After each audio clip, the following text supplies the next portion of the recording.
मां सफदर का अपने नौकर अब्दुल्ला के साथ जुल्म। अब्दुल्ला के साथ मां सफदर ने क्या किया? मां सफदर का चैनल ठप होने की बुनियादी वजह क्या है? क्यों मां सफदर की व्यूअरशिप आधी से भी कम हो चुकी है और तकरीबन पूरा साल गुजर गया, 5 मिलियन सब्सक्राइबर्स पूरे नहीं हो पा रहे। शाद सफदर की मस्जिद की क्या अपडेट है? कहाँ गई वो मस्जिद जो शाद सफदर बनाने वाले थे? इन 3 टॉपिक्स को कवर करूँगी। वीडियो को आपने एंड तक सुनना है। हेलो जी, अस्सलाम वालेकुम। आई होप कि आप सब बिल्कुल ठीक ठाक होंगे। अल्हम्दुलिल्लाह से मैं भी बिल्कुल ठीक ठाक हूँ। वीडियो स्टार्ट करने से पहले तमाम लोगों से रिक्वेस्ट है, चैनल को सब्सक्राइब करें, वीडियो को ज़रूर लाइक कर दें। मां सफदर का जो कंटेंट का एक मेन हिस्सा है, उनके जो सर्वेंट हैं अब्दुल्ला। अब्दुल्ला की जो वालदा है, उनकी तबीयत ख़राब हो गई थी और वो वैसे ही मुझे ना वो बड़ा मासूम सा लगता है। तो और अब माएँ तो आपको पता है कि सबकी सांझी होती हैं। अल्लाह ताला उनकी वालदा को मुकम्मल सेहत वाली ज़िंदगी अता करे। मास की सबसे अच्छी बात यह है कि उसने उसको छुट्टी दी और सबसे बड़ी बात यह है कि सारे चेकअप का जितना भी ख़र्चा है ना, जितना भी ट्रीटमेंट का सारा ख़र्चा माज ने उठाया है, चूँकि वो उनको कह रहा था एक कॉल में अब्दुल्ला उनसे। लेकिन ये भी अच्छी बात है कि उसने ये सारी डिटेल्स कॉल पे नहीं बताई, तो बहुत अच्छी बात है ये। देखें, व्लॉगर्स अगर कोई अच्छी चीज़ करते हैं या कोई अच्छी बात करते हैं ना, तो हमें उनको अप्रिशिएट भी बहुत अच्छे तरीके से करना चाहिए। ये नहीं कि हम ज़ाती नौयत के हम उन पर हर वक्त तनकीद करते रहें, तनकीद का निशाना बनाते रहें। तो ये बड़ी अच्छी बात है। लेकिन बुरी बात यह है कि जो अब्दुल्ला है वो 2 दिन में वापस आ गया है। लोगों ने कमेंट में मास को कहा कि भाई वो बड़ा उदास लग रहा है, ज़ाहिर है उसकी वालदा की तबीयत ख़राब है, पीछे बिहाइंड द क्या होगा। फिर अब्दुल्ला के बहन भाई भी काफ़ी छोटे हैं। जब वो माज उनके घर गया था तो हमें अंदाज़ा हो रहा था कि वो घर का वाहिद कफ़ील है, वो घर का वाहिद जो है वो संभालने वाला है। तो अब्दुल्ला के हवाले से लोगों ने बहुत कंसर्न शो किया कि भाई आपको इतनी जल्दी उसको नहीं बुलाना चाहिए था। ये ठीक रवैया नहीं है कि आपने उसको अचानक से बुला लिया और सिर्फ 2 दिन की आपने उसको हॉलिडे दी और बाद में उसको बेचारे को घर पे बुला लिया, क्योंकि ज़ाहिर है आपके घर में जो है वो सबा से बच्चे नहीं संभल रहे होते, तो वो उसको कोई ना कोई चाहिए होता है। अब आप ज़रा सोचें कि बच्चे 2 हैं, इनके नैनी भी रखी हुई है, अब्दुल्ला अलग है, आसिफ अलग है, मतलब फिर बागी जो है वो इनके घर के काम वो अलग कर देते हैं।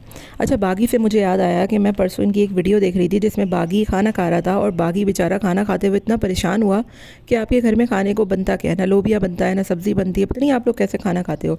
तो वाकई में मैंने हमेशा आपको बताया कि इनके घर के जो खाने पीने के रूटीन है ना, वो बिल्कुल अजीब है। अब जब से बासिल स्कूल जाने लगा है तो माज डेली, मतलब डेली वो बंदा बाहर के अंडे वाले ठेले वाले बर्गर खाता है सुबह, और साथ में वो बाहर की अनहाइजीनिक लस्सी पी रहा होता है। मतलब अगर आप दोनों उसको स्कूल छोड़ने नहीं जाएंगे तो क्या वो स्कूल नहीं जाएगा?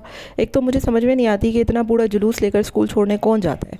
खाने पे बात निकली तो मैंने इस वजह से बात कर ली। तो अब्दुल्ला को जो है वो आपको थोड़े दिन के लिए ज़्यादा छोड़ना चाहिए था। इनफैक्ट कि उसको 15-20 दिन की छुट्टी देनी चाहिए थी। वालदा की तबीयत ख़राब है। अब आप खुद देखें, आप लोग अपने वालदैन से कितना प्यार करते हैं। एक छोटी गाड़ी भी ख़रीदनी होती है तो आप लोग तीनों भाई अपने भाई अब्बा के साथ जाते हैं। तो हर किसी के अपने माँ बाप होते हैं और माँ बाप सबको प्यारे होते हैं। और घर में इतने लोग हैं काम करने वाले, इतना सब कुछ करने वाले हैं, इसके बावजूद आपको अब्दुल्ला की इतनी जल्दी क्या नीड पड़ गई? बार बार आप उसको कॉल कर रहे थे और सुबह से उसने कहा था कि मैं आ जाऊँगा, तो आपको तो उसको खुद मना करना चाहिए था। तो ये तो सरासर ज़्यादती है लेबर के ऊपर कि आप अपने लेबर तबके के ऊपर बिल्कुल रहम नहीं करते हैं। तो दूसरी तरफ मैं बात करूँगी मास के चैनल के हवाले से। मां सफदर का जो चैनल है ना वो बिल्कुल डाउन हो चुका है। मतलब अब व्यूअरशिप इतनी कम हो चुकी है, इतनी कम हो चुकी है। और सिर्फ मास की नहीं, मैं मोस्टली देख रही थी कि पाकिस्तानी यूट्यूबर जो हैं उनकी व्यूअरशिप बहुत डाउन हो गई है।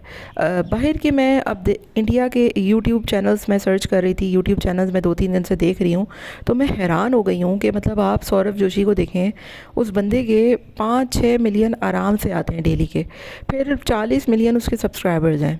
फिर दूसरा आप सबा इब्राहिम को देखें, दीपिका को देखें, इतने बड़े बड़े वहाँ पे यूट्यूबर्स हैं, कुछ के तो मुझे नाम भी नहीं पता। लेकिन मैं हैरान हो गई हूँ कि यार आप उनकी व्यूअरशिप देखें, आप उनका कंटेंट देखें, वो कितने ज़बरदस्त कंटेंट निकालते हैं कि आप उनको कॉपी करने पे मजबूर हो जाते हैं।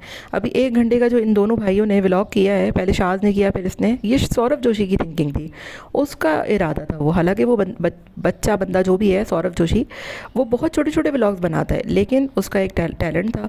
और जब से उसकी शादी हुई है तो उसके व्लॉग्स और इंटरेस्टिंग आने लगे, बजाय कंट्रोवर्सी में पढ़ने के, बजाय दीगर चीज़ों में। यहाँ पर तो शादी होती है और प्रेगनेंसियों के कंटेंट बन जाते हैं, लेकिन आप आप उनका कंटेंट देखें, आप उनके स्किल्स देखें, आप उनका ज़बरदस्त किस्म का जो है वो वीडियोस देखें। यही वजह है कि वो बड़े कामयाब हैं। और फिर वो ये वजह है कि वो सिर्फ अपनी ऑडियंस को नहीं बल्कि इंटरनेशनली वो ऑडियंस को हिट करते हैं। पाकिस्तान में भी उनको लोग देखते हैं, लेकिन यहाँ की जो व्यूअरशिप है इंडिया को तो उन्होंने लूज़ कर ही दिया है। हालांकि पाकिस्तान के जितने भी यूट्यूब चैनल्स हैं ना, उसमें ज़्यादातर इंडिया की व्यूअरशिप है। मतलब इंडिया वाले लोग आपको देखते हैं जब भी आपके चैनल चलते हैं, वरना पाकिस्तान में यूट्यूब का इतना रुझान ही नहीं है। पाकिस्तानी एक दूसरे से बस जलते हैं, सड़ते हैं, कुड़ते हैं कि यार फ़लाँ मेरे से आगे निकल गया, फ़लाँ मेरे से आगे निकल गया। ये सारा कुछ है। वहाँ पर कोलैबोरेशंस होती हैं, लोग एक दूसरे की रोस्टिंग करते हैं, वीडियोस बनती हैं। लेकिन यहाँ पर क्या है कि अगर कोई किसी के बारे में बात भी कर दे तो फ़लाना धमकियाँ लगाना शुरू कर देता है, फ़लाना जो है वो तब जाता है। इससे नहीं होता। रजब भट्ट जो है वो इसी वजह से हिट है कि वो बंदा कंट्रोवर्सीज़ बनाता है, वो बंदा व्यूअरशिप गेन करता है, वो बंदा लोगों के माइंडसेट के साथ खेलता है। लेकिन माँ सफदर ने अब बिल्कुल सीधे साधे व्लॉग्स बनाना शुरू कर दिए हैं, घरेलू व्लॉग्स बनाना शुरू कर दिए। ये बात सच है कि उसके व्लॉग में स्क्रिप्टेड कोई चीज़ नहीं होती है, वो बड़ा सीधा साधा सा बंदा है। लेकिन लोग सादगी को पसंद नहीं करते। ये बात माँ को समझनी होगी। अगर जो आपको YouTube पे काम करना है, अपनी व्यूअरशिप को बरकरार रखना है, तो आपको ड्रामा करना होगा, आपको कंट्रोवर्सीज़ क्रिएट करनी होगी, आपको कुछ नया लेकर आना होगा। कब तक लोग आपकी बच्चे को स्कूल जाता देखेंगे या फिर लोग आपके नाश्ते पानी देखेंगे? लोग एक वक्त आता है फेड अप हो जाते हैं और लोग हो गए हैं। यही वजह है कि लोग आपको इतना शौक से अब नहीं देख रहे जितना पहले देखते थे। और ये बात माँ सफदर को ख़ुद भी पता है कि जब तक मैं कंट्रोवर्सी नहीं बनाऊँगा, जब तक मैं कुछ नई चीज़ लेकर नहीं आऊँगा, जब तक मैं कुछ दिलचस्प करके नहीं दिखाऊंगा, लोगों की अट्रैक्शन गेन नहीं करूंगा, तब तक मैं लोगों की आंखों या नज़रों में ज़्यादा व्यूज़ नहीं ले सकता। मैं इन लोगों को एक मशवरा देती हूँ, अगर ये लोग मेरी वीडियो सुनते या देखते हैं तो, कि अगर आप अपनी नानी के घर का कंटेंट बनाते हैं, बिलफर्ज अगर आप अपनी नानी के घर का जो है वो कुछ नया कंटेंट लेकर आते हैं, तीनों भाई मिलकर उस घर को बनाते हैं, तो आपकी व्यूअरशिप 1 महीने में बढ़ेगी। आप खुद देखिएगा, वो अलग कंटेंट है, वो मुनफरिद कंटेंट है, लोग उसको देखना चाहते हैं, लोग उसके बारे में पूछते हैं, लेकिन आप लोगों की राय को कोई अहमियत देते ही नहीं है। तीसरी तरफ बात करूंगी शाद सफदर के हवाले से कि शाद सफदर ने एक मस्जिद के हवाले से ऐलान किया था कि मैं बहुत बड़ी मस्जिद बना रहा हूँ, लोगों से डोनेशंस भी लूँगा। लेकिन उस बंदे ने, हाँ ये बात सच है कि उसने लोगों से कोई डोनेशन नहीं लिए, 1 रुपया उसने नहीं लिया, क्योंकि उसने अकाउंट क्रिएट किया ही नहीं था। जो पैसे थे घर के थे, और वो घर के पैसे उसने मेरा ख्याल है रमज़ान में ही जाकर इमाम साहब को दे दिए थे। अब वो मस्जिद की रेनोवेशन किधर अटक गई, वो क्यों नहीं बन रही, क्या वजह है? उसने घर भी लोगों को दिखाया, मिस्ट्री को भी दिखाया, अब्बा से भी बोला। अच्छा, मैं पहले तो सफदर अंकल पे बड़ा वो हुई कि यार वो मस्जिद देखने नहीं गए, उनको जाना चाहिए था, उन्होंने गलत किया। लेकिन अब मैं ये बात आपको बताती हूँ कि उसकी बुनियादी वजह ये थी कि शाह सफदर शायद जो काम करता है ना, वो फिर वो पूरा नहीं करता। और सफदर अंकल एक बड़े उसूल के पाबंद बंदे हैं, जो मुझे उनकी बातों से अंदाज़ा हुआ है। उम्र के इस हिस्से में भी वो कितने फ़िट हैं, कितने ज़बरदस्त हैं। वो सुबह उठते हैं, अपना काम करते हैं, अपनी जो भी वो काम करते हैं, जॉब करते हैं। और यही वजह है कि मतलब वो अभी इस उम्र में आके भी इतने माशाल्लाह से फ़िट हैं। हर जगह वो अकेले पहुंच जाते हैं, हर जगह वो चले। तो उनको पता था कि भाई अगर मैं मस्जिद देखने चला भी जाऊंगा ना, या अगर मैं उस बात की हिमायत कर भी दूंगा, तो उसका कोई फ़ायदा ही नहीं है, क्योंकि शाह सफदर ने मस्जिद को बनवाना ही नहीं है। और यही हमने देखा कि वाकई में वो मस्जिद कोई बनवा ही नहीं रहा। मस्जिद का कंटेंट बिल्कुल गायब हो गया। लोगों ने पूछा भी, लोगों ने कहा भी आप अपना अकाउंट बताएं, आप अपनी हमें इंफॉर्मेशन शेयर करें, हम आपको हेल्प करेंगे, हमें बहुत शौक़ है मस्जिद बनवाने का। लेकिन वो कंटेंट एकदम से गायब कर दिया गया। और सेम यही कुछ आपको याद होगा कुछ टाइम पहले नानी के घर के साथ भी हुआ। इतना अच्छा कंटेंट था, इतना अच्छा ज़बरदस्त, लोग दिलचस्पी शो कर रहे थे, मिलियन उस पर व्यूज़ आए थे शाज़ को 2 वीडियोस पर, और अचानक से वो हटा दी गई और फिर उसकी कोई वजाहत दी ही नहीं गई। तो अगर आप अपने व्यूअर्स से कोई एक बात करते हैं तो आपको फिर उसको पूरा करना पड़ता है। आप बार बार ऐसे करेंगे तो फिर लोगों का ट्रस्ट आप खो देते हैं। और यही वजह है कि अब इनकी फैमिली को लोग इतना शौक से नहीं देखते।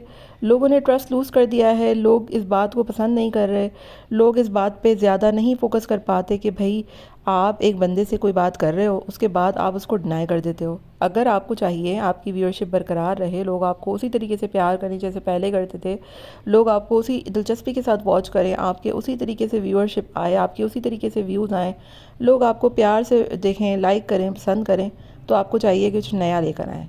नानी के कंटेंट पर बात करें, नानी का कंटेंट दोबारा से शुरू करें। मुझे नहीं पता पर्सनल लाइफ में या प्रॉब्लम्स क्या हैं आपकी, क्यों आप वो नहीं करते। लेकिन हुसैन ने अपनी वीडियो में बताया था कि अगर 10-20 हज़ार सब्सक्राइबर्स आ गए तो मैं बनाऊंगा। इट्स मीन ना कि बन तो सकता है, कोई ऐसी हार्ड एंड फास्ट रूल तो नहीं है कि नहीं बन सकता। आप तीनों मिलकर कुछ नया करें, कुछ नया कंटेंट लाएं, कोई नई चीज़ लेकर आएँ, अपने व्यूअरशिप बढ़ाएं, अपने सब्सक्राइबर्स बढ़ाएं। हम सबको पता है कि यूट्यूब एक बहुत अच्छा प्लेटफॉर्म है, यहाँ पर आप लोगों का एक बहुत अच्छा नाम है। तो अगर आप इस नाम को कायम रखना चाहते हैं, अगर आप चाहते हैं कि आपकी व्यूअरशिप बढ़े, तो बिना कंट्रोवर्सी के एक अच्छा कंटेंट देकर भी तो ये सब कुछ किया ही जा सकता है ना, ये सब कुछ बनाया ही जा सकता है। शाद सफदर की ऑडियंस ने उस पर से एतमाद खो दिया है। लोग आए रोज़ कमेंट करते हैं कि ये 2 बजे तो सो के उठता है बंदा, इसकी वीडियोस में होता क्या है। अब बच्चे, आप लोगों के बच्चे हम कब तक देखेंगे बताएं। तो व्यूअरशिप ने, व्यूज़ ने, मतलब आप लोगों का, फैंस ने, फॉलोअर्स ने एतमाद खो दिया है। लोग नहीं पसंद कर रहे आपके इस कंटेंट को, लोग फेड अप हो चुके हैं। जहाँ पर मिलियन व्यूज़ आया करते थे, अब वहाँ पर 500 के व्यूज़ आ रहे हैं। ये सोचिए ना, आधी व्यूअरशिप गिर जाना बहुत बड़ी चीज़ होती है। तो कुछ नया लाना होगा आपको, कुछ नया करना होगा, कुछ नया दिखाना होगा। अदरवाइज़ ये आधी की भी आधी हो जानी है, क्योंकि आपको पता है यहाँ पर लोग अगर एक दफ़ा इंटरेस्ट लूज़ कर दें तो फिर वो दोबारा से उस चीज़ पर पलट कर नहीं आते। तो ये बिल्कुल सही वक्त है अपने कंटेंट को बनाने का, अपने कंटेंट को दिखाने का।